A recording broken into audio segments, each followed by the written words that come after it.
"If you open this door, Mr. Russo, you may not live long enough to regret it."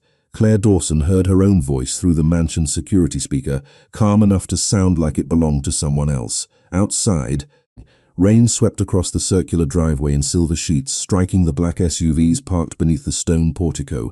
Dominic Russo stood 10 feet from the front entrance of his own home, one hand resting at his side, the other holding a leather travel bag that probably cost more than Claire earned in 6 months. Behind him, 4 men in dark suits waited without speaking. None of them seemed willing to acknowledge the impossible fact hanging in the cold October air. A maid had locked the most feared man in the city outside his own mansion. Claire watched him through the security monitor from the dim control room beside the kitchen. His charcoal overcoat was darkened by rain along the shoulders. Water traced the sharp lines of his face, but he did not wipe it away. He simply stared into the camera above the door with the stillness of a man who had never needed to repeat an order. "Unlock it," he said. His voice came through the speaker low and controlled. No shouting, no threat. Somehow that was worse. Claire tightened her fingers around the brass key in her palm. The old-fashioned key looked absurd beside the glowing security panels, yet it was the only thing preventing the electronic locks from being overridden. She had turned the manual deadbolt herself less than 3 minutes earlier. Her pulse beat against her throat so hard she could feel it in her teeth. "I can't do that." One of the men behind Dominic shifted his weight. Another looked toward the side entrance. Claire pressed the button that sealed the service doors before he could move. Red lights flashed across the panel. Every entrance to the mansion was now locked from the inside. Dominic's gaze lifted slightly toward the camera. Even through the grainy black and white feed, Claire felt the full weight of his attention settle on her. 3 weeks ago she had arrived at the Russo estate carrying 1 suitcase, 2 references, and a promise to herself that she would keep her head down. She had cleaned rooms larger than the apartment where she grew up. She had polished silver no one seemed to use, and learned which hallways went silent whenever Dominic's name was mentioned. The staff spoke of him carefully, never cruelly, but always with the same nervous respect people reserved for storms they could see gathering beyond the horizon. Claire had never met him, not until tonight, Miss Dawson, Dominic said, using her name as if he had known it before stepping out of the SUV. "You have 10 seconds to explain why I am standing in the rain." Claire glanced at the second monitor. The west hallway was empty. The chandelier lights flickered once, then steadied. On the third screen, a shadow passed beneath the library door. Too tall to be Mrs. Whitmore, the housekeeper. Too fast to be Arthur Bell, the elderly butler, who had vanished from his room 20 minutes earlier. Claire swallowed. There is someone inside the house. Dominic did not move. There are 32 employees inside the house. No, someone who should not be here. A quiet sound came from behind the control room wall. Not a footstep, something heavier. A piece of furniture dragged slowly across hardwood. Claire turned toward the door. Her breathing stopped. The sound ended as abruptly as it began. When she faced the monitor again, Dominic had stepped closer to the camera. "Where is Arthur?" he asked. Claire looked at the empty chair beside her. Arthur had been sitting there when he gave her the brass key. His face had been pale beneath the soft glow of the monitors. "Lock every door," he had whispered. "Do not let Mr. Russo enter, no matter what he says." Then he had left through the pantry corridor before Claire could demand an explanation. "I don't know." It was the truth, and Dominic seemed to hear that. His expression changed by less than an inch, but she caught it, the slight tightening around his eyes. The first crack in his certainty. Lightning brightened the driveway, turning the white stone columns. For 1 second, Dominic looked less like the ruler of an empire and more like a man arriving home to discover that home had become unfamiliar. "Claire," he said, and the use of her first name felt more dangerous than anger. "Open the door." Her hand moved toward the lock control before she could stop it. Then the library camera went black. A second later, the hallway camera disappeared. Then the feed from the grand staircase, one screen after another, dissolved into static until only the front door image remained. Claire stared at the dead monitors as cold spread through her chest. Someone inside the mansion was cutting the cameras. "Mr. Russo," she whispered. Behind her, the control room doorknob turned once. Slowly, deliberately, Claire backed away, clutching the brass key so tightly its edges bit into her skin. Outside, Dominic saw something in her face. He dropped his travel bag and moved toward the door. "Claire, what is happening?" The knob turned again. This time, a quiet voice came through the wood. "Open the door, Miss Dawson." Claire recognized the speaker. It was the last person in the mansion she had thought she needed to fear. She looked at Dominic through the monitor and finally understood why Arthur had made her lock him outside. The danger had never been waiting beyond the gates. It had been inside his house, wearing the face of someone he trusted. Claire kept her eyes on the control room door while Dominic's voice sharpened through the speaker. "Step away from it." She did not answer. The person outside the room turned the knob a third time, testing the lock with patient pressure. Claire recognized the voice now. Daniel Mercer, Dominic's longtime chief of security, had greeted her on her first day with a polite smile and a list of rules delivered in a tone that made them sound permanent. He controlled the gates, the cameras, the staff schedules, and every visitor who entered the estate. He was also standing on the wrong side of a locked interior door, while the security system failed one screen at a time. "Miss Dawson," Mercer said almost gently, "Mr. Russo has returned. You are creating a dangerous misunderstanding." Claire looked at the remaining monitor. Dominic stood inches from the front entrance, rain running from his dark hair to the collar of his coat. His men had spread across the portico, checking windows and speaking quietly into their radios. None of the radios appeared to work. Claire pressed the intercom button. "Is Daniel Mercer supposed to be inside?" The question changed Dominic's face. The stillness vanished from his eyes, replaced by something colder and more focused. "Mercer is in Boston," he said. "He left yesterday." Claire's stomach tightened. Outside the control room, Mercer gave a soft sigh, opened the door. She backed toward the emergency exit, hidden behind a narrow storage cabinet. Arthur had shown it to her during her first week, explaining that the old mansion had passages built long before electronic locks and modern surveillance. At the time, Claire had thought it was merely another strange detail in a house full of them. Now the small brass latch behind the cabinet looked like the only honest thing in the room. "Claire," Dominic said, his voice lower, "listen carefully. Do not let him see the key." Her fingers closed around it inside her apron pocket. Mercer knocked once. "Mr. Russo is outside in the rain because of you. Think about what happens when he learns that." Claire nearly laughed, but fear had made her throat too dry. Dominic already knew. More importantly, he believed her. That realization gave her enough courage to slide the cabinet aside without making a sound. The hidden door opened into a dark corridor barely 3 feet wide. Dust floated through the thin beam of emergency light.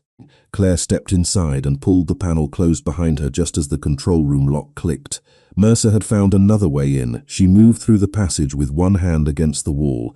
The air smelled of stone, old wood, and something faintly metallic from the mansion's heating pipes. Behind her, the control room door opened. "Miss Dawson," Mercer called. His voice no longer sounded polite. Claire continued forward, counting her steps the way Arthur had taught her. 22 to the pantry wall, 12 more to the servants' staircase. At 30, she heard Mercer inside the passage. He had discovered the panel faster than she expected. She reached the staircase and climbed, careful to place her shoes near the edges of the old likely to creak. The mansion above her had gone unnaturally quiet. No kitchen staff, no housekeepers, no footsteps from the overnight guards. Only the storm pressing against the windows and the distant chime of the grandfather clock in the main hall. Midnight. Claire emerged behind a linen closet on the second floor. The hall was lit by a row of wall sconces, but several bulbs flickered as if the house itself were struggling to stay awake. Arthur's room was at the far end. His door stood open. Claire approached slowly. The bed had not been disturbed. His reading glasses rested beside a half-finished cup of tea. On the desk, a drawer hung open, and papers had been scattered across the carpet. Claire knelt and found a folded staff photograph beneath the chair. Every employee stood on the mansion steps, beneath a bright spring sky. Arthur was near the center. Mercer stood beside him. Someone had drawn a black line through Arthur's face. A floorboard creaked behind her. Claire turned. Mercer stood at the end of the hallway, his suit perfectly arranged, his expression calm enough to be terrifying. "You should have stayed in the control room," he said. Claire rose, keeping the photograph behind her back. "Where is Arthur?" Mercer walked toward her at an unhurried pace. Arthur became confused. He knew you were not in Boston. Arthur knew many things that did not concern him. Claire's hand slipped into her pocket around the key. Mercer noticed the movement. His eyes dropped briefly, then returned to her face. "Give it to me." Downstairs, a heavy impact shook the front doors. Dominic and his men were trying to force their way through the manual lock. Mercer glanced toward the staircase, and Claire saw the first true sign of urgency in him. That moment was enough. She stepped into Arthur's room and closed the door, turning the small lock before Mercer reached it. The handle moved immediately. Claire searched the room. No second exit, no hidden panel she knew about. only a window overlooking the east lawn 20 feet below. Then she saw Arthur's old desk phone. Unlike the mansion, to a separate landline. Claire lifted the receiver. A dial tone hummed in her ear.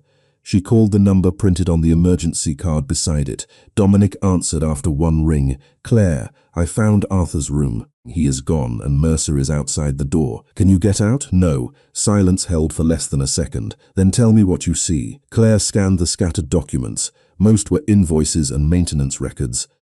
But one page carried Dominic's signature beneath a transfer order for $12 million. The ink looked fresh. The date was tomorrow. "I see a financial transfer," she whispered. "It has your name on it." Mercer struck the door with his shoulder, and the frame groaned. Dominic's voice became dangerously calm. "Claire, I never signed it." She turned the paper over.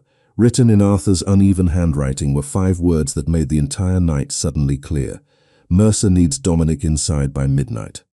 Claire looked at the grandfather clock through the open doorway across the hall. Its final chime faded into the silence. Then, from somewhere beneath the mansion, an alarm began to ring. The alarm rose through the mansion in slow mechanical pulses. Not the sharp cry of a fire warning, but a deep repeating tone that seemed to come from inside the walls. Claire held the phone tighter. "What is that?" Dominic asked. She crossed to the desk and looked at the small security panel mounted beside the bookshelf. A red light flashed beneath words she had never noticed before. "Lower level archive seal engaged." "Something in the basement," she said. "The archive has been sealed." The handle twisted again, followed by Mercer's voice. "Claire, you do not understand what you are protecting." She stared at the transfer order in her hand. "Then explain it." He went silent. Dominic spoke through the phone. "Do not believe anything he says. That advice would have been useful 3 weeks ago," she whispered. "I agree." The answer surprised her. There was no arrogance in it, only concentration. Outside the room, Mercer stepped away from the door. His shoes moved down the hall, then stopped.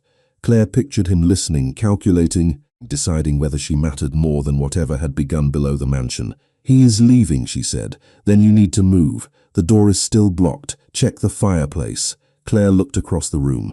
"What?" Arthur's room was once part of the original service wing. My grandfather sealed most of the old passages, but Arthur refused to close that one. Claire hurried to the fireplace. The flames had long since gone out, leaving only clean stone and a brass screen. She pulled it aside and felt along the inside wall. Her fingertips found a small iron lever beneath the mantel. The carved panel beside the fireplace released with a soft click. Behind it waited another narrow passage. "I found it. Take the papers. Do not go downstairs." Claire folded the transfer order and Arthur's note into her apron pocket. "Where should I go?" "The east balcony. My men can reach you from the outside." A sudden burst of static cut through the phone. Dominic's voice vanished, then returned in fragments. Someone was interfering with the landline. Claire said his name twice, but only the alarm answered. She entered the passage and pulled the panel closed. The space was colder than the corridor below, and the old plaster walls pressed close to her shoulders. A single bare bulb glowed at the first turn. Beyond it, the direction led toward the east balcony. The other descended in a tight spiral. From below came a faint sound. Not the alarm, a man coughing. Claire stopped. "Arthur?" The coughing came again, weak but unmistakable. She closed her eyes. Dominic had told her not to go downstairs. Every sensible instinct agreed with him. The papers in her pocket could expose Mercer's plan.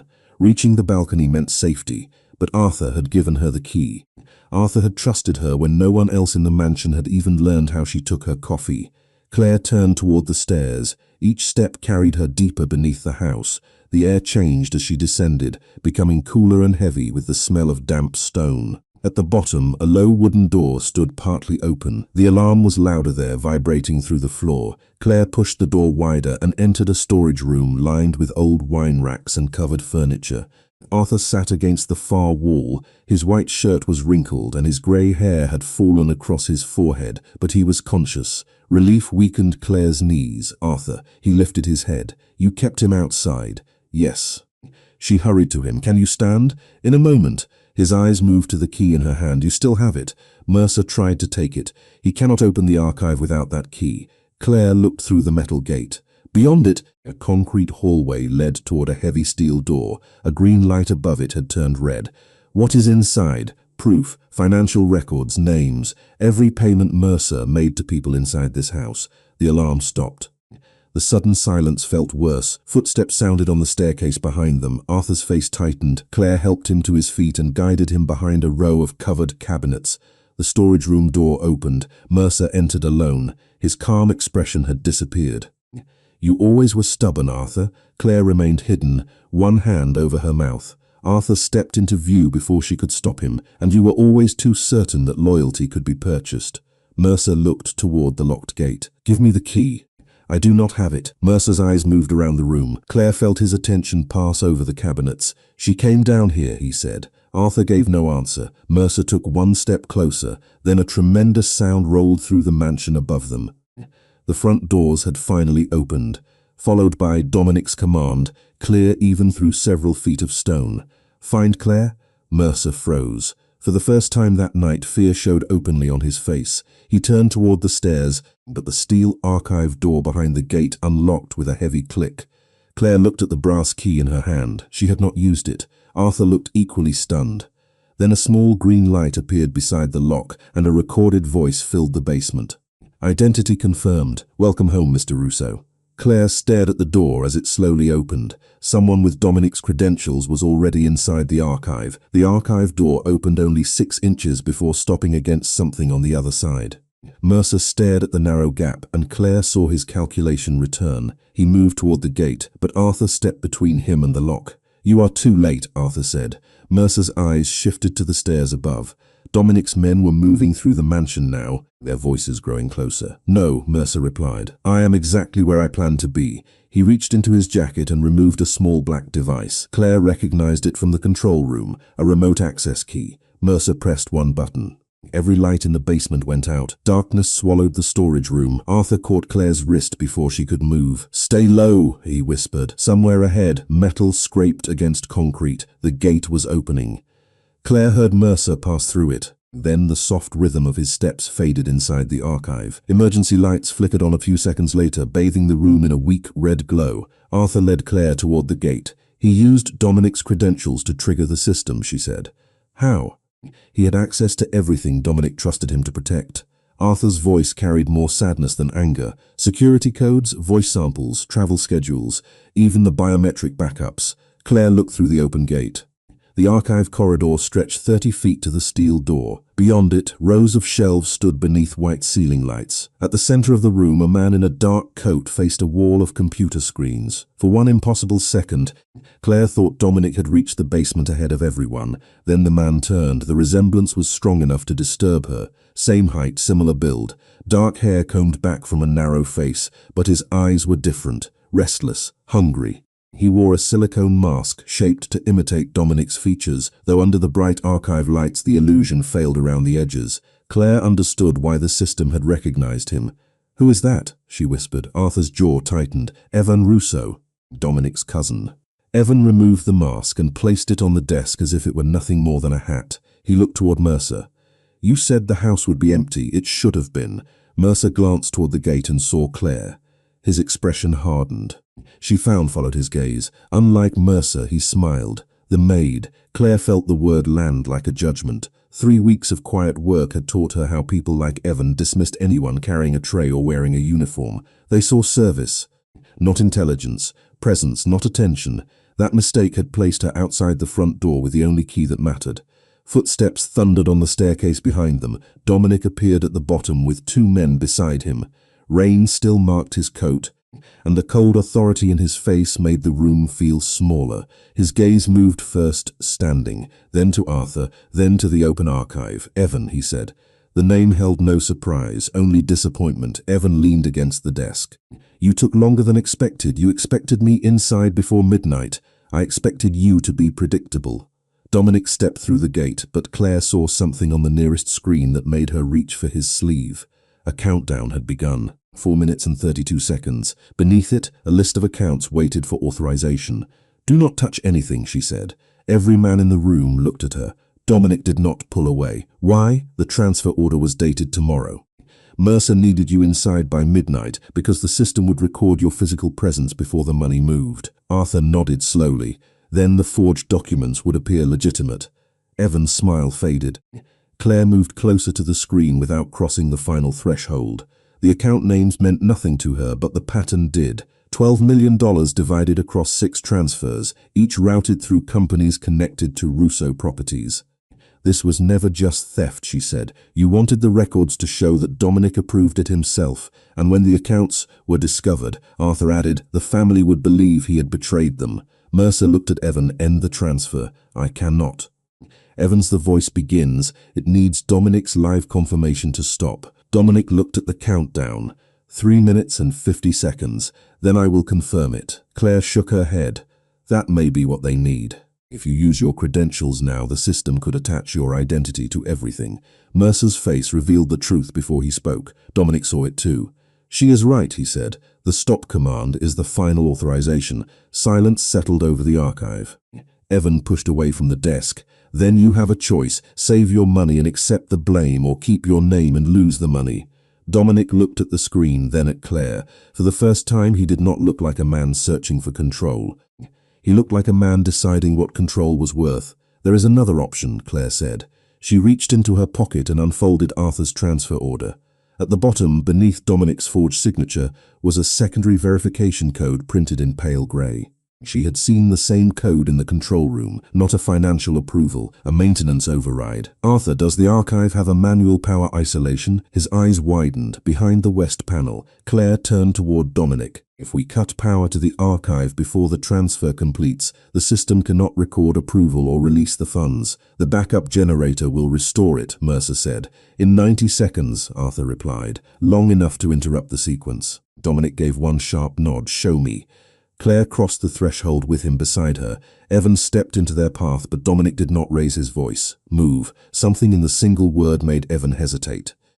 Claire reached the west panel and found 3 identical switches. The countdown showed 1 minute and 40 seconds.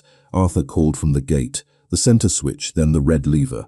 Claire placed her hand on the center switch. Dominic covered the red lever with his own. Together, he said. She looked at him, surprised by the trust in his eyes. Now, they pulled, the archive went dark, the countdown vanished. For 1 breathless second, nothing happened. Then the emergency system spoke through the darkness. Transfer interrupted. Authorization failed. Claire let out the air she had been holding. When the lights returned 90 seconds later, Evan was staring at a blank screen. Mercer had gone pale, and Dominic was still standing beside Claire with one hand resting near the lever. The money had not moved. His name had not been attached. But on the central monitor, a new file had appeared automatically, opened by the failed transfer. It contained a list of payments, dates, and employee names. At the top was Mercer. At the bottom was someone Claire had seen every morning since arriving at the mansion. Mrs. Whitmore, the housekeeper. Claire stared at Mrs. Whitmore's name until the letters seemed to lose their shape. The housekeeper had been the first person to welcome her to the estate. She had shown Claire where the extra linens were stored, which flowers Dominic disliked in the dining room, and how Arthur took his tea after 9 in the evening. She had also been the one who assigned Claire to the West Wing on her first night, far from the control room and even farther from the archive. That cannot be right, Claire said. Arthur moved closer to the monitor. His face looked older in the pale light. The payment dates begin 6 months ago. Without touching the keyboard, how much? $200,000, Arthur replied, split into smaller deposits. Evan folded his arms. Loyalty has a price. Dominic turned toward him. Yours did. The words were quiet, but Evan looked away first. Mercer stood near the archive entrance, watching every person in the room as if searching for the weakest path out. Dominic's men had taken positions at the gate. No one raised a hand, no one needed to. The truth had closed the room more completely than any lock. Claire leaned toward the screen. Beside each payment was a code made of 3 letters and 4 numbers. Most meant nothing to her. But one repeated beside Mrs. Whitmore's name, WH17. Arthur followed her finger. Room 17. Claire remembered the door immediately. It was a narrow storage room on the west corridor, always locked, always listed as under renovation. Mrs. Whitmore had warned the staff never to enter because the floor was unstable. What is in that room? Dominic asked. Arthur's silence answered before his words did. Your mother's records. Dominic became still. Claire knew almost nothing about Elena Russo. No portraits of her hung in the public room and spoke her name. Yet once, while dusting the upstairs library, Claire had found a pressed white rose inside an old book. On the back of the brittle flower, someone had written, "For Dominic." when the house feels too large. Claire had assumed it was a mother's note. She had returned it exactly where she found it. Why would Mercer need those records? Claire asked. Dominic's gaze remained on the payment code. My mother controlled a trust that cannot be transferred through ordinary accounts. It contains property, voting rights, and family shares. Evan gave a thin smile. It contains the future. Dominic looked at him with open disappointment. And you thought stealing it would make you worthy of it? Evan's expression hardened. Before he could answer, a soft tone came from the computer. A second file opened beneath the payment list. Security footage appeared on the monitor. The timestamp was from 40 minutes earlier. Mrs. Whitmore stood in the west hallway beside Mercer. She handed him a blue folder, then looked directly toward the camera. Her face showed fear, not secrecy. Mercer took the folder and walked away. Mrs. Whitmore remained behind, pressing one hand to the wall as if she needed support. Claire watched the footage twice. She was not being paid to help him, she said. Mercer laughed without humor. You know that from a silent recording? I know. She kept looking toward the stairwell. Claire pointed to the edge of the image. She was waiting for someone. Arthur bent closer. At the far corner of the frame, almost hidden by shadow, a small figure appeared for less than 1 second. A boy in striped pajamas. Claire had seen him only once in a photograph on Mrs. Whitmore's desk. Her grandson Caleb, 8 years old. He used the boy, Claire said. Mercer's face changed. Not much. Enough. Dominic saw it. Where is he? Mercer remained silent. Dominic stepped closer, his voice even. You will answer me. The child is safe, Mercer said. For now. Claire felt the room narrow around those 2 words. Mrs. Whitmore had not betrayed the household for money. The deposits were likely staged to make her look guilty, just as the forged transfer had been designed to frame Dominic. Every layer of the plan turned trust into evidence. The west hallway, Claire said. That is why Mrs. Whitmore kept assigning staff away from it. She was protecting Caleb. Arthur looked at the payment codes again. Room 17 may not contain only Elena's records. Dominic turned to his men. Take Mercer and Evan upstairs. Keep them in separate rooms, no phones, no access to the security network. Evan started to protest, but Dominic did not look at him. Mercer did. You are making a mistake, Dominic said. I made the mistake years ago when I confused access with loyalty. As the men escorted them through the gate, Mercer glanced back at Claire. There was no anger in his expression now, only warning. She understood that he still believed the plan had not failed. Dominic waited until the footsteps disappeared before facing Arthur. Can you walk? Slowly. Then we go to room 17. Claire took the brass key from her pocket. Arthur looked at it, not directly. He reached beneath his shirt and removed a thin chain. A small silver key hung from it. Elena gave me this 23 years ago. The brass key opens the archive. The silver key opens her private safe. Dominic stared at the key as if it belonged to a life he had buried. You knew? I knew she expected someone to come for the trust. Arthur placed the silver key in Dominic's palm. I did not know it would be family. They climbed from the basement while the storm weakened outside. The mansion felt different now, not safer, exposed. On the second floor, the west corridor remained dark except for a lamp near room 17. Mrs. Whitmore stood beneath it, one hand gripping the back of a chair, her eyes filled with relief when she saw Arthur, then fear when she saw Dominic. I am sorry, she said. Dominic stopped several feet away. Where is Caleb? Mrs. Whitmore pointed toward the locked door. Inside. Mercer told me the room would keep him safe if I followed every instruction. Claire approached the door and listened. At first, nothing. Then a small voice came through the wood. Grandma? Mrs. Whitmore covered her mouth. Dominic inserted the silver key into the lock. It turned, but the door did not open. A red light appeared above the frame, and Mercer's recorded voice filled the hallway. Mr. Russo, if you are hearing this, the final condition has begun. The wall panel beside the door lit up with a new countdown. 10 minutes. Beneath it appeared a message that made Claire's blood turn cold. Choose the child or choose the trust. The countdown changed from 10 minutes to 9 minutes and 59 seconds.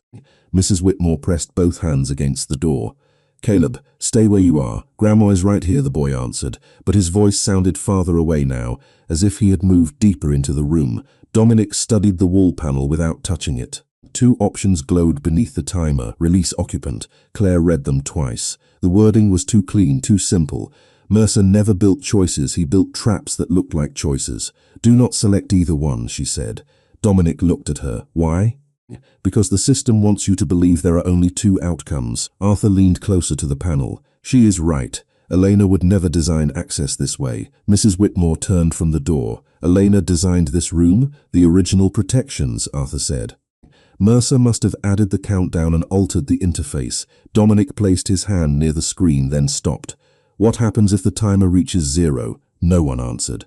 Claire crouched beside the baseboard and examined the narrow seam around the door. The frame was steel beneath the wood trim. A ventilation grill sat 6 inches above the floor. She pressed her fingers against it and felt warm air moving outward. "Caleb has air," she said. "The room is not sealed." Mrs. Whitmore closed her eyes in relief. Claire raised her voice. "Caleb, can you hear me?" "Yes." "Are there any lights inside?" "Blue light and a big metal box." Dominic and Arthur exchanged a look. "The safe," Dominic said. Claire stood. "What else do you see?" There was a pause. "A desk, some books." "A little door in the wall." Arthur stepped closer. "Ask him if the little door has a white rose carved into it." Claire did. Caleb answered immediately. "Yes, it looks like a flower." Arthur's shoulders lowered. "There is another exit." Mrs. Whitmore stared at him. "Then why is he still inside?" "Because it opens from the hidden passage, not from the room." Arthur pointed toward the far end of the hall. "The entrance should be behind Elena's portrait." Dominic's expression darkened. "There is no portrait. Not anymore." Arthur looked toward Mrs. Whitmore. Where was it moved? Her face changed as memory surfaced. The attic storage room. Mercer ordered it removed 2 months ago. The timer dropped below 8 minutes. Dominic turned to one of his men. "Bring the portrait." Claire shook her head. "There may not be enough time. We should find the passage from this side." Arthur looked along the paneled wall. The corridor was built before the west wing was renovated. The access point may still exist behind the linen alcove. Dominic followed him 20 feet down the hall. Claire remained at the door with Mrs. Whitmore. "Caleb, we are finding another way in," she said. "Do not touch the metal box. I already did." Mrs. Whitmore's breath caught. Claire kept her voice steady. "What happened?" "It asked me a question." "What question?" "It asked what Grandma taught me about promises." Claire looked at Mrs. Whitmore. Tears stood in the older woman's eyes, but she smiled through them. "I told him that a promise is only real when keeping it costs you something." Claire repeated the sentence. Inside the room, a soft tone sounded. The wall panel changed. A third option appeared beneath the first two. "Honor original instruction." Arthur saw it and returned quickly. "That is Elena's language." Dominic read the new choice. "What original instruction?" Arthur looked at the silver key in Dominic's hand. She left one command above all others. No asset was ever to be protected at the cost of an innocent person. The timer reached 7 minutes. Dominic selected Honor original instruction. Nothing happened. The option dimmed, then a message appeared. Identity incomplete. Claire understood before the others did. "It is not asking for your identity." She looked at Mrs. Whitmore. "It needs the person Elena trusted with the promise." Arthur shook his head. Elena trusted many people, but only one person taught Caleb that exact sentence. Claire faced Mrs. Whitmore. "Your voice is part of the verification." Mrs. Whitmore stepped toward the panel. Her hands trembled. "What do I say?" Arthur answered softly. "Tell Elena what the promise costs." Mrs. Whitmore pressed the small microphone symbol. "It cost me everything I was afraid to lose," she said. "But I choose the child." The panel chimed. Voice accepted. The timer stopped at 6 minutes and 31 seconds. The lock released with a deep mechanical click. Mrs. Whitmore opened the door and Caleb ran into her arms. She dropped to her knees and held him while he spoke too quickly for anyone to understand.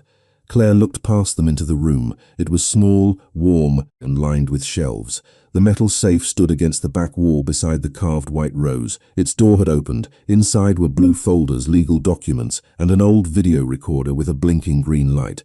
Dominic entered slowly. On the desk rested a sealed envelope bearing his name in faded ink. He picked it up but did not open it. Arthur moved to the safe. "The trust records are here." Relief crossed Dominic's face, but Claire kept watching the video recorder. Its green light blinked in a steady pattern, not recording, waiting. "There is more," she said. She pressed the only button. A screen above the desk flickered to life. A woman appeared, seated in the same room many years earlier. Her dark hair was pinned neatly behind her head, and a white rose rested in a vase beside her. Dominic did not move. "My mother," he whispered. Elena Russo looked directly into the camera. "Dominic, if you are seeing this, then someone has tried to make you choose power over a human life." Her recorded voice filled the room with quiet certainty. The trust was never the true inheritance. The choice was. Claire turned toward him. For the first time since he entered the mansion, Dominic looked unguarded. Elena continued. "There is one person you must never trust with these records. He will come as family, speak as loyalty, and believe your name belongs to him." The screen changed to a photograph. Evan stood beside a much younger Mercer. but a third person appeared between them, smiling into the camera. Claire recognized him from the staff photograph in Arthur's room. He was the man whose face had been folded beneath Arthur's chair. Dominic stared at the image. "That is my father." Arthur closed his eyes. The room fell silent. Then Elena's final words appeared across the screen. "Your father began this plan." Dominic did not speak for several seconds. Claire watched the color drain from his face as Elena's message disappeared and the old photograph remained on the screen. His father, Carlo Russo, with one hand on each man's shoulder. The date printed beneath the image was 14 years earlier, only weeks before Carlo's death. "That is impossible," Dominic said. Arthur lowered his gaze. "I wish it were." Mrs. Whitmore led Caleb into the hallway, where one of Dominic's men waited to take them somewhere safe. Before leaving, she looked back at Dominic with an expression Claire could not name. It held sympathy, but also the caution people used around a man whose entire past had just changed shape. Dominic opened the envelope from his mother. Inside was a single sheet of paper and a small brass token stamped with the Russo family crest. His eyes moved across the page once. Claire remained near the doorway. She knew the words were private, but Dominic handed the letter to Arthur without being asked. Arthur read it aloud. Carlo believed the family trust should pass to the strongest heir. He created a private test of loyalty, but strength became control, and control became fear. When I refused to support him, he chose Evan as the future he could shape. Mercer was hired to protect that plan until Dominic was old enough to be removed without suspicion. Claire felt the meaning settle over the room. The scheme had waiting for years, hidden beneath legal records, family duties, and carefully managed trust. Dominic looked toward the photograph. "My father chose Evan over me." "No," Arthur said. "Your father chose obedience over character." Dominic's jaw tightened. "That is not better." Claire expected Arthur to disagree, but the older man only nodded. "No, it is not," Elena's letter continued. She had created the trust safeguards after discovering Carlo's plan. She had placed the archive under separate authority, divided access among Arthur, Mrs. Whitmore, and Dominic, and designed the final choice to reveal what kind of man her son had become. The trust would remain his only if he chose a human life before power. Dominic looked at the open safe. "She doubted me." Claire heard the wound beneath the words. "She prepared for everyone," she said. He turned toward her. "That sounds like doubt." "It sounds like she knew what power does to people." The room became very quiet. Claire almost regretted speaking, but Dominic did not look offended. He looked tired, more human than he had beneath the rain or beside the archive countdown. "And what do you think it did to me?" he asked. Claire thought of the front door, his calm command, and the moment he trusted her hand beside the power lever. "It taught you to expect obedience," she said. "Tonight, you chose to listen instead." Arthur folded the letter. "That is why the trust opened." A chime sounded from Dominic's phone. One of his men reported that Mercer was missing from the room where he had been placed. The window had not been opened. The door had remained guarded. Evan was still secured in a separate guest room, demanding to speak with Dominic. Claire remembered Mercer's knowledge of the hidden passages. "He used the old service corridors," she said. Arthur looked toward the carved white rose. "There is one passage that connects the guest wing to the chapel." Dominic immediately called his men and ordered every exterior entrance watched. No one was to pursue Mercer alone. No one was to frighten the staff. His instructions were precise, but Claire noticed the difference in them. He was protecting people first, not property. Arthur returned to the safe and removed a blue ledger. "These records can prove every payment and every forged order." He opened it near the middle. Several pages had been cut out. Claire leaned closer. The missing section corresponded to the last 6 months. "Mercer already took the recent record," she said. Dominic looked toward the hallway. Then he did not escape to save himself. He escaped to finish the plan. A distant bell rang from the east side of the mansion, not the security alarm, the chapel bell. Once, then twice. Arthur's face tightened. That bell has not worked in years. They moved through the west corridor together. The mansion's power had stabilized, but half the lights remained off, leaving long sections of shadow between the wall lamps. Claire walked beside Dominic, the brass archive key still in her pocket. At the main staircase, they found the staff gathered in the foyer under guard. No one was injured. No one understood what had happened. Dominic paused long enough to tell them the house was secure and that they would be paid for the night whether they chose to stay or leave. The simple promise changed the room. Fear did not vanish, but it loosened. Claire saw Arthur notice it too. The chapel stood beyond a glass corridor overlooking the east garden. Rain tapped softly against the windows as they approached. Its double doors were open. Inside, Mercer stood beside the altar with the missing ledger pages arranged before him. Evan was not with him.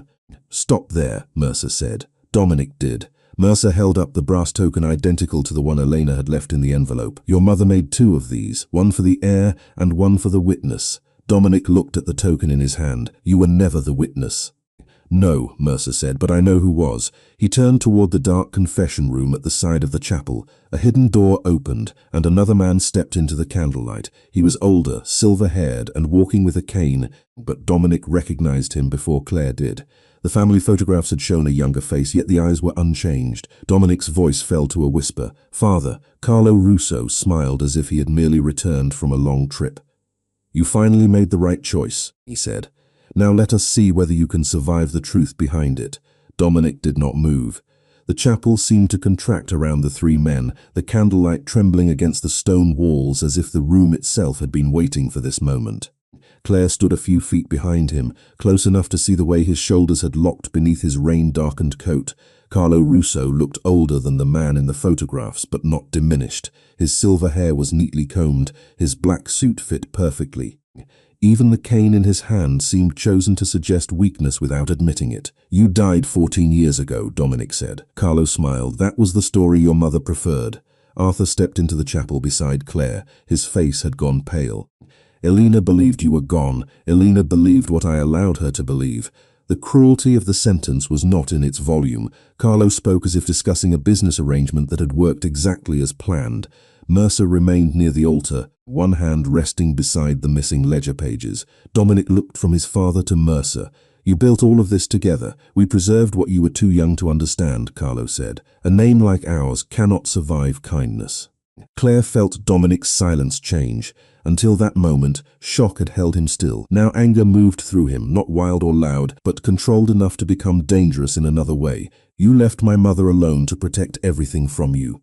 She chose sentiment over structure. Carlo tapped the floor once with his cane, and she nearly ruined the family doing it. Claire saw Dominic's hand close around the brass token. A child was locked in a room tonight. The child was never in danger.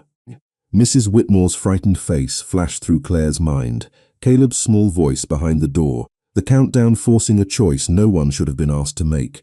Carlo had turned fear into a test and called it harmless because the outcome had suited him, Claire said. Every eye shifted toward her. Carlo studied her with faint amusement. "The maid who stopped my son at his own door." Claire held his gaze. The woman who noticed what everyone else was trained to ignore. Dominic glanced at her, and for 1 second the chapel disappeared from his attention. There was gratitude in his eyes, but also warning. He wanted her safe. Claire understood that. She also understood that silence had protected Carlo for 14 years. Carlo looked back at Dominic. "You see the problem. You let employees speak as equals." "She has earned the right to speak," Dominic said. The answer came without hesitation. Carlo's expression cooled. "Rights are granted by power." "No," Claire said. "They exist before power notices them." Mercer shifted near the altar, impatient now. "We are wasting time." He pushed the missing ledger pages toward Dominic. "These prove that Evan diverted funds and recruited staff under your father's instructions. Sign the family resolution. Transfer control of the trust to Carlo, and tonight ends quietly." Dominic looked at the papers but did not approach. "And if I refuse?" Carlo rested both hands on his cane. "By sunrise, copies of the forged transfers will reach every federal investigator who has watched your businesses for years. Your signature will be on them. Your security records will show you entered the house before midnight. Evan will disappear. You will spend years defending a lie." Claire remembered the archive system welcoming Dominic while he was still outside. "The entry record is false," she said. Mercer smiled. "Can you prove it?" Claire reached into her apron pocket and touched the brass key. Then she remembered the control room. The front door camera had been the only feed that stayed active after the others failed. Mercer had cut every monitor except the one showing Dominic in the rain. At the time, she had assumed he wanted to watch the entrance. Now she understood. He needed the camera alive because its footage could destroy the false entry record. "Yes," she said. Mercer's smile vanished. Dominic turned toward her. Claire continued carefully. The front door camera never went dark. It recorded you outside after the system claimed your identity was already inside. The timestamp creates a contradiction. Mercer looked toward Carlo. It was small, but Claire saw it. Fear. Carlo did too. The footage can be erased, he said. Arthur shook his head. Not the original, he looked at Claire. The exterior cameras send a duplicate stream to the off-site insurance archive. Elena arranged it after the West Wing fire. Dominic's attention sharpened. Where is the archive? A secure server in Albany, Arthur said. The house system cannot alter it. For the first time, Carlo's certainty cracked. He turned on Mercer. You said every record was controlled. The insurance stream was not in the current plans. Because you never bothered to learn the history of the house, Arthur said. Mercer gathered the ledger pages. Dominic's men appeared at the chapel entrance, blocking the corridor. No one touched Mercer, but he stopped moving. Carlo looked around the room and seemed to realize that the balance had shifted without a single raised voice. Dominic stepped toward the altar. You wanted to know whether I could survive the truth. He placed Elena's brass token beside the ledger pages. I already have. Carlo's face hardened. You think choosing a maid and a frightened child makes you strong? Dominic looked at Claire, then back at his father. No, it proves I am not you. Silence settled over the chapel.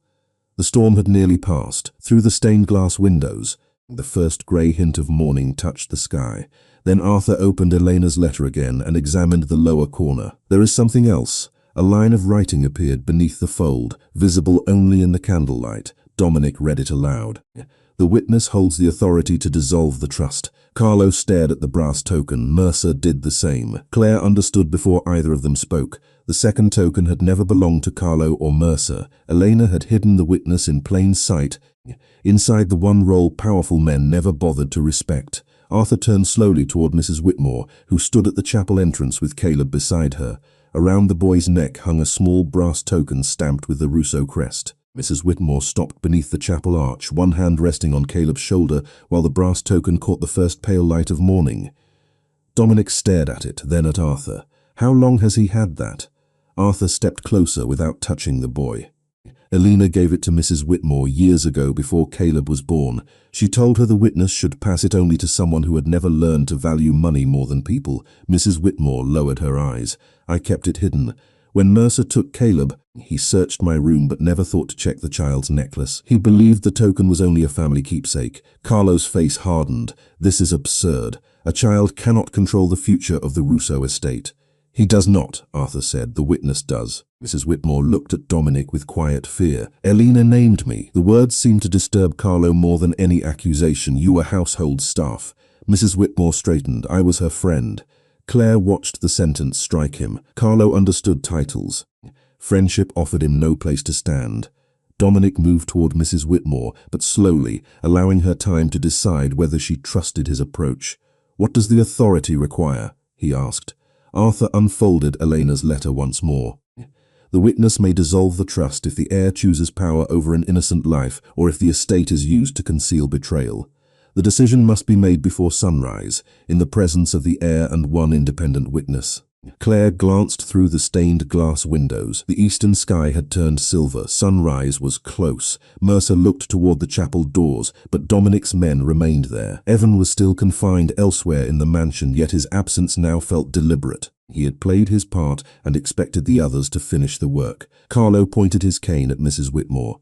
If you dissolve that trust, thousands of employees, properties and contracts will be thrown into uncertainty. That is not what the letter says, Claire said. Arthur looked at her, then returned to the page. She is correct. Dissolution does not destroy the businesses. It transfers the trust assets into a public foundation governed by independent trustees. The family keeps only the companies it can prove were operated lawfully. Dominic absorbed the meaning. The trust was not merely wealth, it was the structure that allowed one man to control everything without answering to anyone. Elena had designed a final door that could not be opened by force. Carlo understood it too. His voice softened. Margaret, think carefully. Elena was afraid when she wrote that. Fear made her reckless. Mrs. Whitmore stepped farther into the chapel. No, fear made her precise. Caleb held her hand. The simple gesture seemed to steady her. Dominic looked toward Claire. You are the independent witness. It was not a question. Claire felt every gaze turn toward her. 3 weeks earlier, she had entered the mansion to clean rooms and follow instructions. Now, a family empire waited on whether she would confirm a choice made before she was born. I am not independent, she said. Carlo smiled faintly, sensing an opening. Claire continued, Not anymore. I was employed by the estate, and tonight I acted under Arthur's instruction. Someone could challenge my testimony. Dominic nodded once. He did not argue. Then we find someone who cannot be challenged. Arthur looked toward the security camera mounted above the chapel entrance. The insurance archive, Claire understood. The off-site recording can establish the entire timeline. Mrs. Whitmore looked at the altar, but the letter requires a witness, not a camera. Arthur turned the page over. A licensed officer of the court would qualify. Dominic removed his phone and called his attorney, but the signal failed inside the stone chapel. Claire remembered the old landline in Arthur's room and the separate connection Mercer had not fully disabled. There is another phone upstairs. Dominic's men moved immediately, but Claire knows the passages. He may have cut the line by now. A quiet voice came from the rear pew. He did not. Everyone turned. A woman rose from the shadows, holding a leather briefcase against her side. She was in her late 50s, dressed in a navy coat, with rain still shining on her shoulders. Arthur recognized her first. Judge Evelyn Hart. Carlo's expression changed completely. Dominic looked from the judge to Arthur. Why is she here? Judge Hart walked into the candlelight. Elena Russo retained me 23 years ago to verify the witness provision if the trust was ever challenged. Arthur called me yesterday afternoon. Claire looked at him. The elderly butler had known the crisis was coming before Dominic returned. Arthur met her eyes. I suspected Mercer would move soon. I did not know how. Judge Hart placed her briefcase on the front pew and removed several sealed documents. I have the original trust, Elena's sworn statement, and the authority to certify Mrs. Whitmore's decision. Carlo stepped toward her. You cannot allow a servant to dismantle a private family structure. Judge Hart looked at him without fear. The law does not recognize your opinion as authority. The eastern windows brightened. A narrow beam of sunlight touched the chapel floor. We must proceed now, she said. Mrs. Whitmore looked at Dominic. Before I decide, I need to know what you will do if the trust remains yours. Dominic looked around the chapel, at his father, at the frightened child, at Claire, and finally at Elena's token on the altar. I will open every record to independent review. I will remove anyone who used fear as loyalty. I will separate the lawful businesses from everything built in secrecy. And no person in this house will ever be treated as property again. Carlo laughed once. Then you will lose everything. Dominic's gaze did not leave Mrs. Whitmore. Then I will learn what was ever truly mine. The sunlight reached the altar. Judge Hart opened the final document. Mrs. Whitmore lifted Caleb's token from his neck and placed it beside Elena's letter. I choose not to dissolve the trust, she said. Carlo smiled, but her next words erased it. I invoke the witness amendment. Dominic keeps control for 30 days only. During that time, every asset must pass independent review. If he breaks one promise, the trust transfers to the foundation automatically. Judge Hart signed the certification. Claire signed beneath her as the factual witness to the night's events. Dominic signed last. The moment his pen left the paper, every phone in the chapel sounded at once. The security network had restored itself. On Dominic's screen, a message appeared from the guest wing. Evan Russo was gone, and the room where he had been held was empty. Beneath the message waited a second alert from the front gate. A black sedan had just left the estate using Carlo Russo's private access code. Dominic looked at the security alert, then at Carlo. Who was driving the sedan? Carlo's expression remained composed, but the hand resting on his cane tightened. You assume I know. Claire watched Mercer instead. The former security chief stood near the altar, too still for a man surprised by an escape. He knew the access code would still work, she said. Mercer met her eyes. Many people knew that code. No, Claire replied. Many people knew an old code. The gate log says Carlo's private code. That means someone restored it tonight. Dominic turned to one of his men. Seal every estate road. Do not pursue at high speed. Notify local authorities that a vehicle connected to financial fraud has left the property. Carlo gave a quiet laugh. You would invite the police into family affairs. They stopped being family affairs when innocent people were used as leverage. Dominic looked toward Judge Hart. Can the gate records be preserved? Yes, she said. Along with the chapel recording and the insurance archive, Arthur's phone rang. He answered, listened, and then lowered it slowly. The sedan did not leave through the main highway. It turned onto the old service road toward the north property.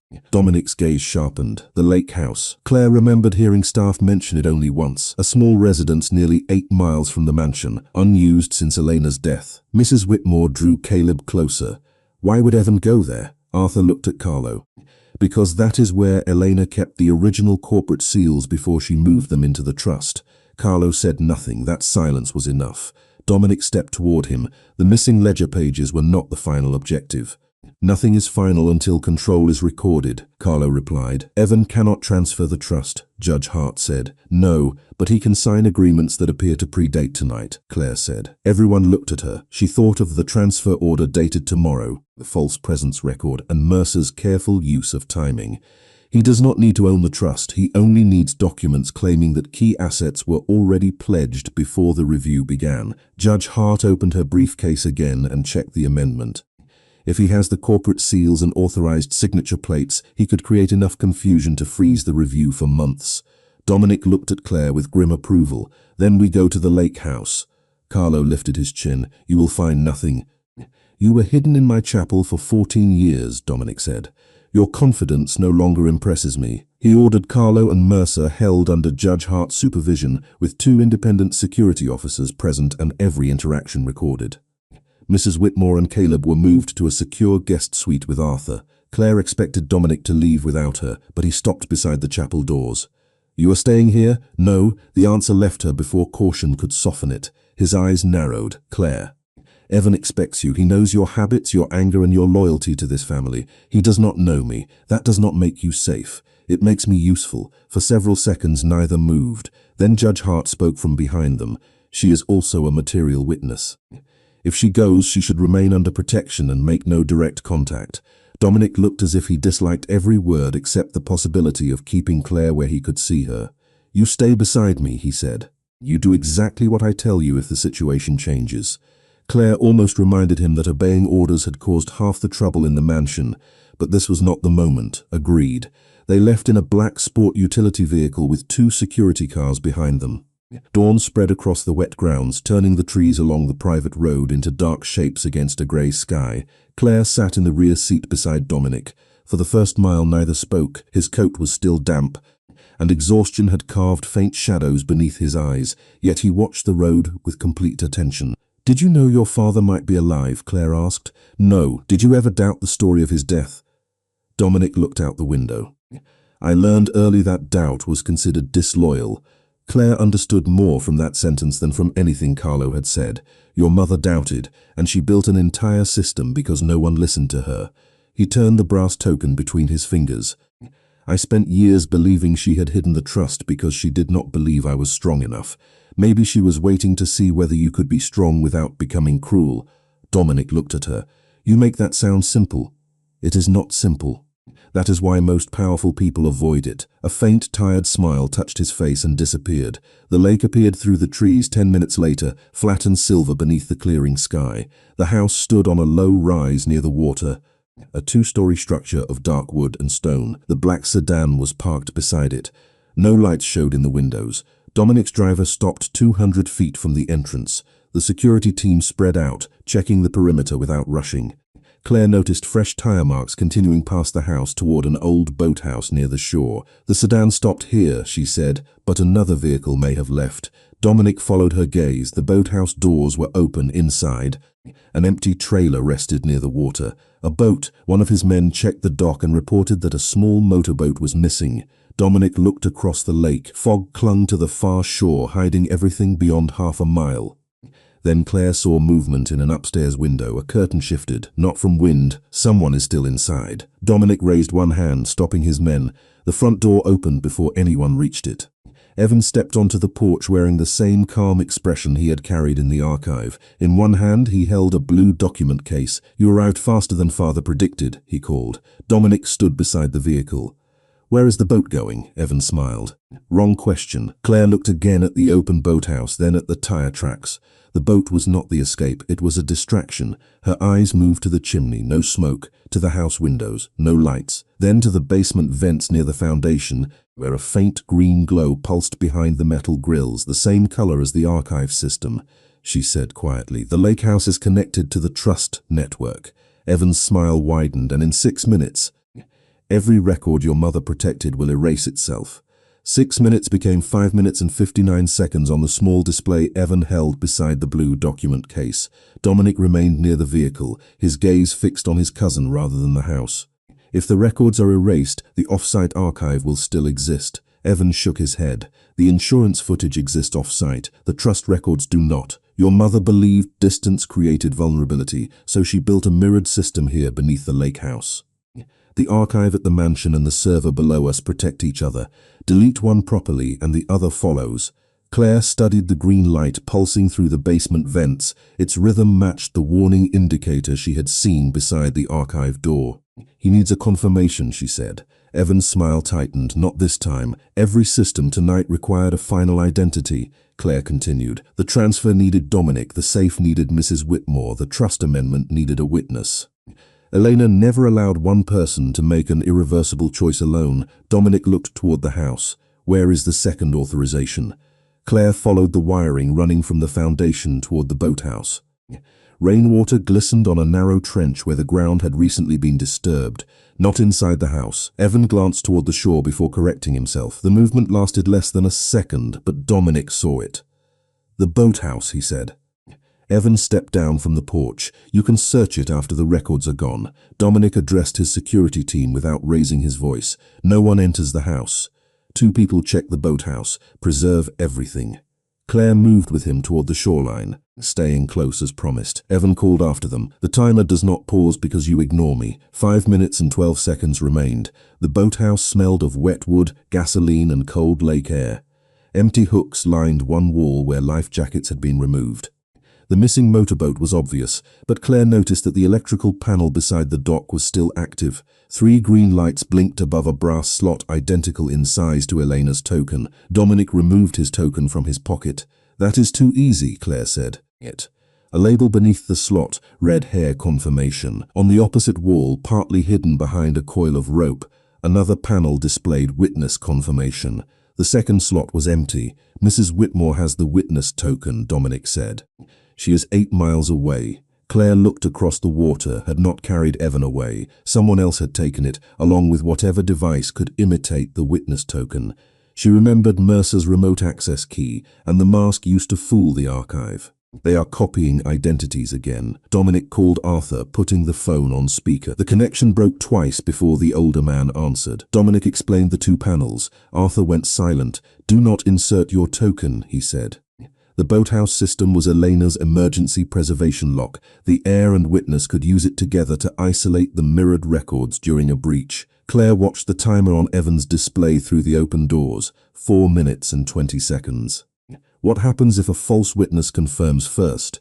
Arthur drew a careful breath. The system will assume the trust has been compromised and prepare permanent deletion. The heir token would complete it.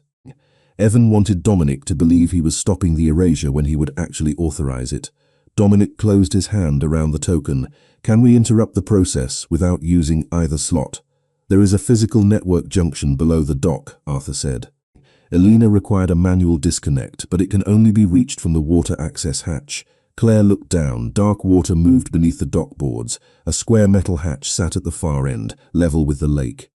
One of Dominic's men opened it and found a ladder descending maintenance platform. No one needed to enter the water. Dominic went down first. Claire followed before he could object. The space beneath the dock was low and cold, with steel conduits running along the stone foundation. At the center stood a metal box secured by 2 rotating handles placed 6 feet apart. A warning label read simultaneous release required. 2 people, Claire said, just like the archive lever. Dominic examined the handles. Arthur, what happens when we turn them? The mirror connection separates. The records remain intact in both locations, but neither can alter the other until an independent review restores the link. The line filled with static. Then Arthur added, you have 1 attempt. If the handles are not turned at the same moment, the system will lock. 3 minutes and 30 seconds remained. Dominic placed 1 hand on the left handle. Claire stood at the right. On 3, he said. She watched his face in the dim green light. He had trusted her beside 1 switch. Now the entire history of his family rested between their hands. 1, 2, 3. They turned together. The handles resisted, then moved with a deep mechanical click. Above them, every green light went daft. Then a white indicator appeared on the junction box. Mirror isolated. Records preserved. Dominic exhaled. Claire had not realized how tightly he had been holding his breath. They climbed back into the boathouse. Evan's timer had stopped at 2 minutes and 51 seconds. His display now showed a red message. External authorization denied. The confidence left his face. Dominic approached him across the wet gravel. It is over. Evan looked toward the lake. Far beyond the dock, the missing motorboat emerged from the fog. Mercer stood at the wheel, heading back toward shore. Beside him sat Carlo, still holding his cane. The boat slowed as it neared the dock, and Claire understood that their escape had failed when the trust network rejected the false witness signal. Carlo stepped onto the dock with Mercer behind him. "You preserved records that will destroy your own name," Carlo said. "Those files contain every decision this family made, including yours." Dominic faced him. "Then my name will answer for what belongs to it. You would expose generations of work for the approval of strangers." "No. I would expose it because secrecy is how you kept calling fear a legacy." County vehicles appeared through the trees at the end of the service road, their lights reflecting across the wet pavement. Dominic had already notified the authorities, and Judge Hart had sent the preserved evidence ahead. Mercer looked toward the woods, but security officers stood along every path. Evan lowered the blue document case. No one threatened him, no one needed to. The records, the false credentials, the gate logs, and the off-site footage had reduced every lie to a timeline. Carlo turned to Claire. "This happened because of you." She expected accusation. What she heard was disbelief. "No," Claire said. "It happened because all of you kept assuming the people who served this family could not understand it." Dominic looked at her, and something quiet passed between them. Not victory, recognition. The first county investigator approached with Judge Hart's authorization displayed on a tablet. Dominic handed over Elena's token, then the blue document case Evan had carried. "Preserve everything," he said. Carlo watched the token leave his son's hand. "Without that trust, you are nothing." Dominic looked toward the lake house, the mansion hidden beyond 8 miles of trees, and the woman standing beside him in a plain maid's uniform with a brass key still in her pocket. Then for the first time, he said, "I will have the chance to find out who I am." By noon the storm had passed, but the mansion no longer felt like the same house Claire had locked before midnight. County investigators moved through the halls with sealed evidence cases. Independent auditors occupied the library. Every security terminal had been disconnected from Mercer's network, and temporary cameras had been installed under Judge Hart's supervision. Carlo, Evan, and Mercer had been taken away for formal questioning after the records. Gate logs, forged documents, and preserved video established a clear chain of deception. No one in the household celebrated. Relief came quietly in lowered shoulders, unlocked doors, and staff members finally speaking above a whisper. Claire stood in the main foyer beside Arthur while Dominic addressed everyone who had remained. He had changed into a clean white shirt and dark trousers, but exhaustion still marked his face. The authority in his voice remained. The difference was what he chose to do with it. "For years this house rewarded silence," he said. "That ends today." The staff watched him carefully. Mrs. Whitmore sat near the staircase with Caleb beside her, one arm around his shoulders. Dominic continued. "Every employee will receive independent legal representation if requested. Every contract will be reviewed. Anyone who wishes to leave will receive full pay for 90 days and a written reference that does not depend on my approval. Anyone who stays will work under new protections that cannot be changed by one person." A kitchen assistant near the back began to cry softly, not from fear. Claire could tell the difference now. Dominic looked toward Mrs. Whitmore. "Margaret, you were forced to choose between your grandson and this family's property. I cannot undo that." Mrs. Whitmore met his eyes. "No," he accepted the answer without defending himself. "But I can make certain no one serving this house is ever placed beneath its wealth again." He turned toward Arthur. "You warned people when I did not know there was danger. You protected my mother's instructions for 23 years. I should have asked what that loyalty cost you." Arthur's expression softened, though his voice remained firm. "You should have." "I am asking now." Then his gaze found Claire. The room seemed to quiet further. She still wore the same dark dress and white apron from the night before. A faint line from the brass key marked her palm. Dominic walked toward her until only a few feet separated them. "Claire Dawson locked me outside my own home." A few staff members exchanged uncertain glances. Claire held his gaze. "She ignored my order. She questioned my security chief. She entered restricted areas, interrupted financial systems, and challenged me in front of my family." His voice remained calm, but Claire heard something beneath it. Respect. Every rule she broke protected someone the rules had failed. He turned so the entire room could hear him. What happened last night was not disobedience, it was courage. Claire felt heat rise behind her eyes, but she refused to look away. Dominic faced her again. "I owe you an apology." "More than one," she said. A nervous breath moved through the room. Almost laughter, but not quite. Dominic did not smile immediately. Then the corner of his mouth lifted. "Yes, more than one." He glanced toward the front doors where rainwater still shone across the stone outside. "I judged your position before I understood your character. I expected obedience because I was accustomed to receiving it. I trusted a title more than a person standing in front of me." Claire thought of Carlo's contempt in the chapel, Mercer's calm threats, and Evan calling her the maid as though the word erased her judgment. "You were not the only one," she said. "No, but I was the man responsible for this house." His voice lowered, "and I failed to make it safe." The confession carried farther than any command he had given. Claire saw people in the room straighten, but because he had finally named the truth without hiding behind power. Judge Hart entered from the library holding a folder. "The preliminary review is complete," she said. Dominic turned. "What did you find?" "Enough to separate the lawful businesses from the concealed accounts. The trust will remain under temporary restriction for the full 30-day period. Carlo's private holdings have been frozen pending investigation. Evan's false agreements have no legal effect. Mercer's access records connect him directly to the forged entry, the altered transfers, and Caleb's confinement." Mrs. Whitmore closed her eyes and held her grandson closer. Judge Hart continued. "The off-site footage confirms that Dominic remained outside the mansion during the period when the internal system recorded his presence. His name is cleared from the attempted transfer." Arthur released a long breath. One of the staff members quietly applauded. Another joined, then stopped when Dominic raised his hand. "Do not applaud me for being cleared of something I did not do," he said. "Judge me by what I do next." Judge Hart handed him the folder. "Then you should begin with this." Inside was a resignation form removing him as sole controller of the family companies during the review. Claire watched him read it. Carlo had predicted that Dominic would protect control above everything. Elena had built the trust to test the same fear. Dominic took a pen from the foyer table and signed without hesitation. He asked. "A 5-person independent board," Judge Hart replied. "1 financial expert, 1 employee representative, 1 legal trustee, 1 community representative, and 1 temporary family representative with no unilateral papers. Choose Claire as the employee representative." Claire stared at him. No. The answer came quickly enough to surprise everyone. Dominic looked almost amused. "You have rejected me several times in 12 hours. You keep making decisions about my life without asking." His expression changed. The old Dominic might have issued an order. This one paused. "Then I am asking, will you serve?" Claire looked around the foyer at the staff, Arthur, Mrs. Whitmore, Caleb, and the doors she had locked because no one else would. "Only if the employees elect me." Judge Hart nodded. "That is the proper procedure." Dominic inclined his head.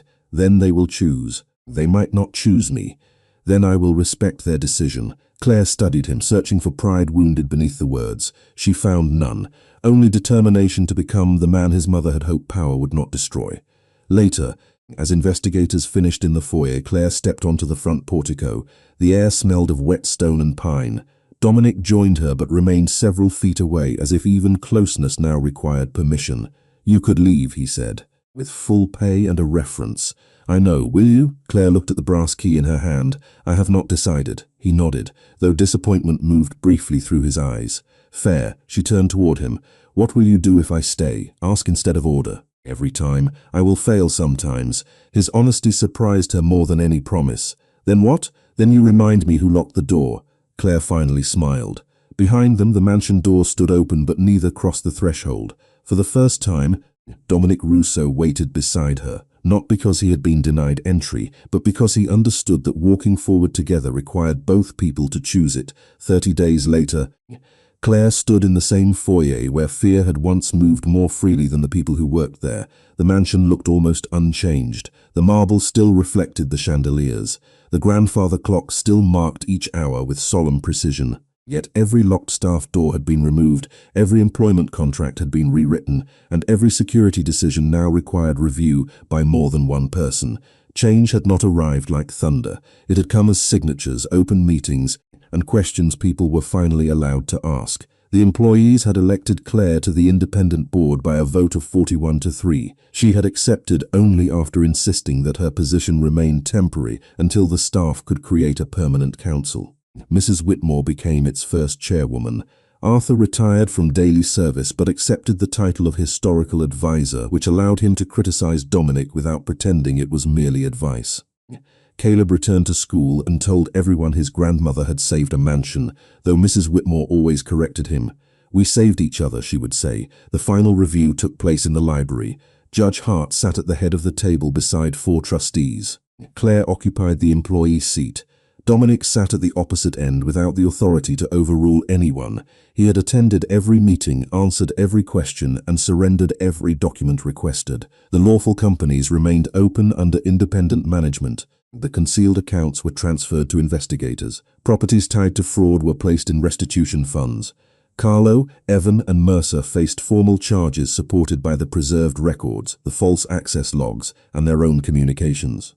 None of them could hide behind the Russo name because Dominic had released the evidence himself.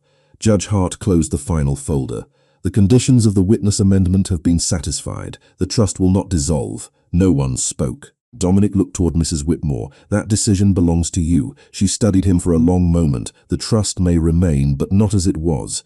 She placed Elena's brass token on the table. "Control will stay divided. Employee protections will become permanent. The foundation will receive 1/3 of annual profits for community housing, legal aid, and education. No heir will ever hold unchecked authority again." Dominic nodded. "Agreed." Judge Hart looked at him. "You understand that you could challenge these restrictions?" "And you waive that right?" He signed the document. "Completely." Claire watched his pen leave the page. A month earlier he had ruled the estate through expectation and silence. Now he surrendered the very power his father had spent years trying to preserve. Nothing about the act looked weak. When the meeting ended, Arthur opened a small wooden box Elena had left with the trust papers. Inside was a white rose preserved beneath glass and a final handwritten note. Dominic read it quietly, then handed it to Claire. "Strength is not measured by how many doors open when you arrive. It is measured by whether people feel safe enough to close one when you are wrong." Claire looked at him. She knew you might need that lesson. She trusted someone would teach it. His gaze remained on her, warm but careful.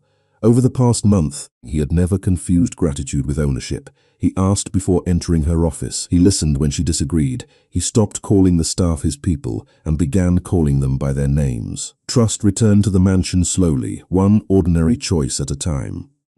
That evening, the staff gathered in the garden for Arthur's retirement dinner. There were no formal uniforms, no assigned tables, and no silent corners. Caleb ran between strings of lights while Mrs. Whitmore pretended not to notice his second piece of cake.